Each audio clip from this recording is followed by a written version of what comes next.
Could I have helped Albrecht Dürer? He died relatively young, at the height of his creative powers. He was sick. Was his illness somatic? Was it mental? Was it both? The Traumgesicht, a small watercolor painting with a text underneath describing the dream, was a challenge for me.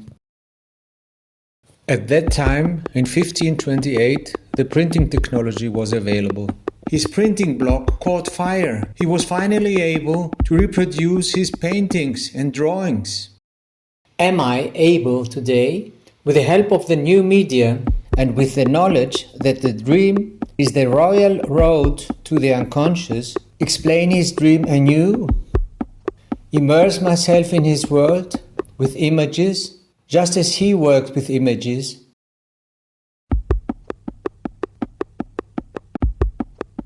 And reinterpret his dream using art as the organon to truth?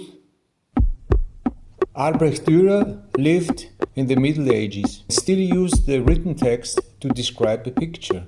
I live today. My name is Mario Simitis. I am a visual artist and psychotherapist, and I am at the cutting edge of science and art. When I describe a dream with the help of the new media, with a specific analytical approach, could I help Albrecht Dürer find out the secret of his dream, the fear that he has felt? I will now present this method in a series of videos where I will not only discuss the dreams of my analysants, but also the dreams of visual artists who inspire me.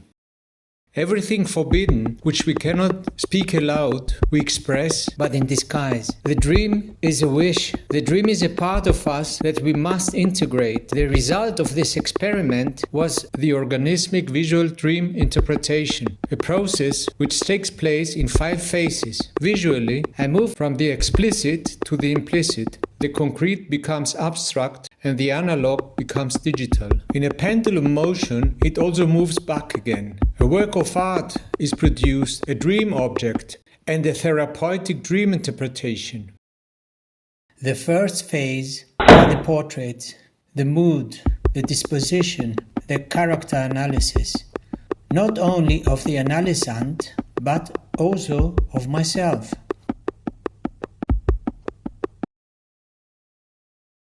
Second phase, notes.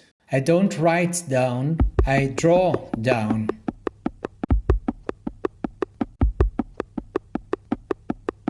Leaps are being made, the free associations. Analyze a dream, interpret a dream, without using the written or verbal speech, only with the language of the visual art.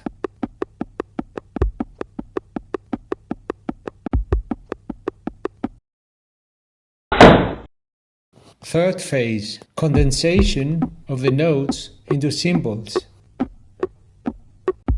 These are the notes in clear form and color so that they are easily recognizable.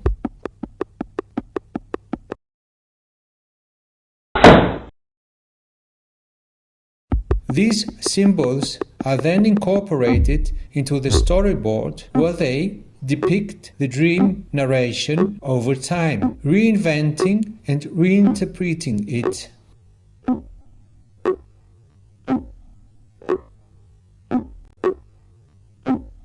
Fifth phase, the patterns of behavior.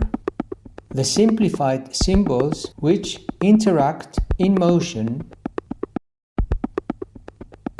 The main characters of the dream, the subject, and the environment are finally ready to take action.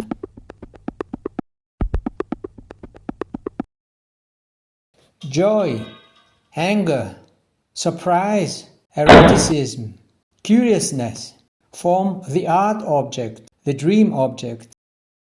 Within the framework of 3 sessions where portraits, notes, free associations, the first symbols or signs are drawn, at some point the Gesamtkunstwerk, as one might call it, comes to an end. Then, from a perspective point of view, the dream interpretation is now complete.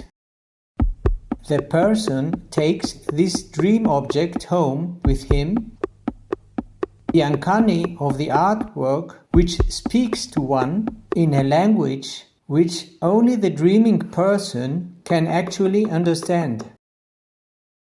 The dual nature of the visual organismic dream analysis lies in the fact that it represents both a work of art and a psychotherapeutic method.